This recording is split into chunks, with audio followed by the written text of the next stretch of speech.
Why are all the Kirin so few, and why are they all female? With the release of Season 8, Episode 23, The Sound of Silence, I found an episode that I'm pretty sure is my new favorite episode of all time.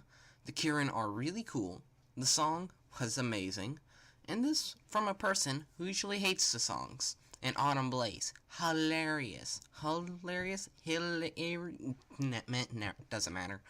But this episode has raised a couple of questions.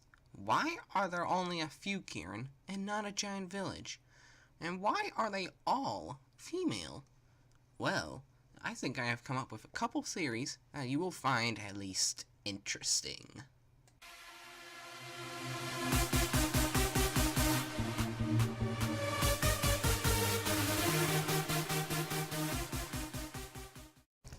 Welcome to the Element 5 Show. I'm your host, Prime Timber, and today we'll be talking about a theory that's been bugging me for a while now. Why are all the Kirin female, and why are there so few of them? But before we talk, how about smashing that like button, subscribing down below, and commenting down how great I look? Now to the theory. The first question I will answer is why there's only so many of the Kirin. First, we need to explain exactly what Kirin are.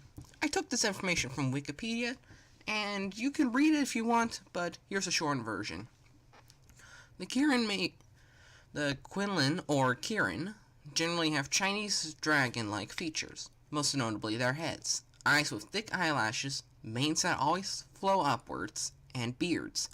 The body is partly scaled and often shaped like an ox, deer, or horse. They are always shown with cloven hooves. In modern times, the depictions of Kirin have been often fused with Western concept of unicorns. The Kirin are depicted throughout a wide range of Chinese art, also with parts of their bodies on fire, but not always. Sometimes they have feathery features or decorations, fluffy curly tufts of hair, like Ming Dynasty horse art on various parts of the leg, from fetlocks to upper legs, or even decorative fish-like fins as decorative embellishments, or carpfish whiskers, or even carpfish-like dragon scales. They are highly revered as symbols of luck and of future power, in many cases in Chinese history and mythology.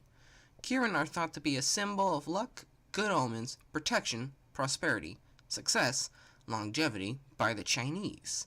Kirin are also a symbol of fertility, and often depicted in decorations as bringing in a baby to a family. Whew! Well, now that we got that out of the way, it's time for my speculation. I see the Kirin as a part of a couple exiled ponies and dragons who, well, got busy creating the Kirin. And once all of the original ponies and dragons died in various ways over the year, it was just the Kirin. And since they are part dragon, that means they have an extended life and the magic of ponies and unicorns. This is my fun theory, and I will continue on it in a little bit, but I want to go for my second theory now. And this one is slightly darker and less fun, but it is a little more interesting and some more fodder for fanfic artists. The Kirin were once a big village, ruling over the cliffs, but like with the ponies, females have a much higher birth rate. Since we hardly see that many male ponies who marked OCs, I will not count them for the sake of this video. And the same might be with the Kirin, who seem to always have a smaller population. And over time, all the males died out, leaving only a few females left, aka the Kirins that are in the village now. I personally think the first theory is more likely, but I want you to comment down which theory you prefer. I look forward to reading your comments.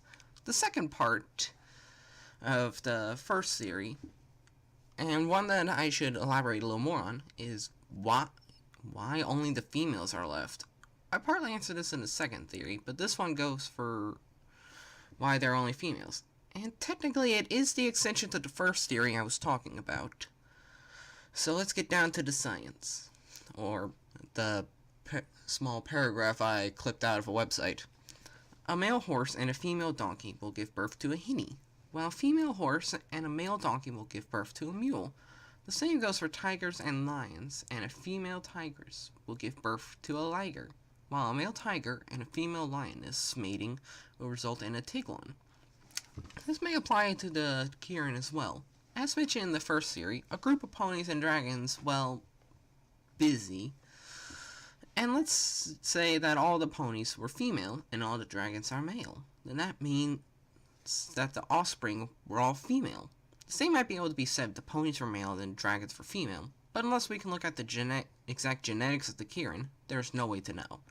No matter which one it might be, I think that through the breeding, only females were born, creating the all-female and limited village we see in the episode.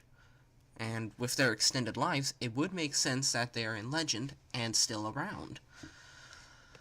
There's one more theory, and one that's probably the full truth, one that almost everyone can kind of agree on. Hasbro didn't really want them to have an entire giant village and have to reuse every pony at least twice, like in Season 1, where there are a whole bunch of ponies just constantly being reused again and again and again. But I generally think animators just didn't want to draw a bunch of Kirin, and in case the episode failed, there wouldn't be that much to use.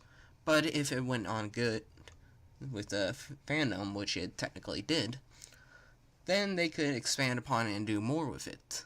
I think that it was just what Hasbro wanted. So honestly, that's probably it. But for the sakes of fanfic writers and other theorists, let's just ignore this one. But no, deep down, this is probably the real reason. Now that was a lot to take in, right? Well, this topic wasn't easy to research. It took a generous amount of time to make. Now, if you all want to show your support for theories like these, then please give me a big ol' like and subscribe down below. I want to read your comments. What do you think of all these theories? Which one was your favorite? And maybe a suggestion for what you want me to tackle next. Thank you all for watching, and I will see you in the next episode. This is Prime Timber, signing off, Internet.